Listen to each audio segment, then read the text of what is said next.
He didn't even wait for me to finish connecting the projector. Greta doesn't contribute enough to justify a raise. Martin Hale launched the line across the conference table like a verdict. Not a sentence. Dozens of heads jerked up. My forecast deck was still loading.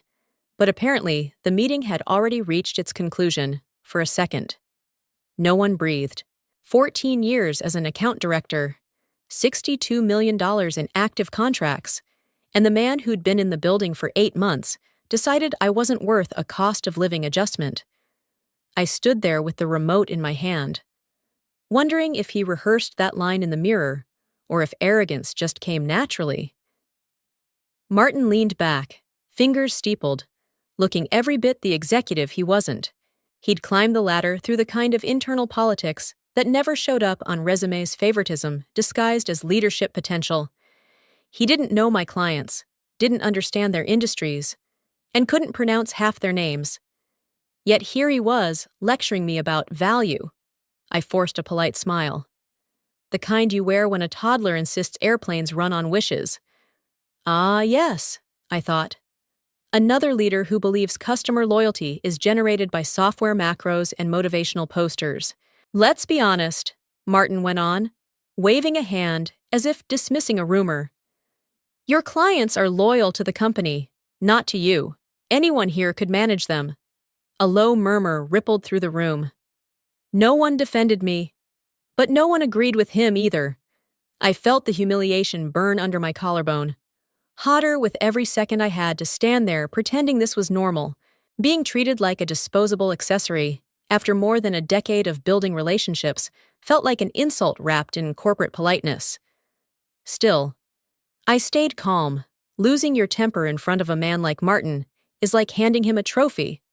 I simply closed my laptop, nodded once, and stepped aside as people filed out. Martin strutted toward his office, satisfied with whatever power trip he'd purchased himself today. That's when a quiet message popped onto my screen from an IT analyst. FYI CRM just logged a request to transfer all your accounts. Not sure who initiated it, so the real game had begun. Take a slow breath with me and unclench your jaw for a moment. Stories like this can tighten every muscle without you noticing. How did that scene make you feel? I'm curious what part hit you the hardest. And tell me, where are you listening from tonight? Your support helps these stories reach people who've lived through moments just like Greta's. So if this pulled you in, consider subscribing. It means more than you know. Now hold on, because what happens next will shift the entire balance of power. The morning after that meeting felt heavier than it should have. I walked into the office determined to keep my head down. But the tension in the halls told me something had already shifted. By 9 o'clock, HR was called into a private meeting with Martin, through the glass walls. I saw him gesturing toward my desk with that smug confidence of someone rearranging furniture, not people. A few minutes later, HR pinged me with a calendar invite titled Role Adjustment Discussion. No explanation, no warning. Just that familiar corporate attempt to soften a blow they had already decided to deliver. I didn't respond right away, instead. I watched the next wave hit. My teammates, good people who worked hard and never asked for trouble, started receiving messages instructing them to route all their reports directly to VP Hale for strategic review. The reports were mine. I had built every revenue projection, every quarterly forecast, every client risk analysis. But now they were being funneled to a man who couldn't distinguish a renewal from an expansion without a slide deck explaining it. The final punch landed when I walked past Conference Room A and saw my largest client's logo on the screen. Every key decision-maker was in that room, except me. My nameplate on the agenda had been replaced with one of Martin's analysts, someone who barely knew the client's industry, let alone the people behind it. The door closed before I could process the insult. 14 years of loyalty reduced to a crossed-out line item. I stayed quiet. But inside, something knotted tight. This wasn't disappointment anymore. It was a slow, concentrated ache, the kind that makes you breathe differently. Still, I forced myself to stay observant instead of reactive. Emotion wouldn't help me now. Facts would.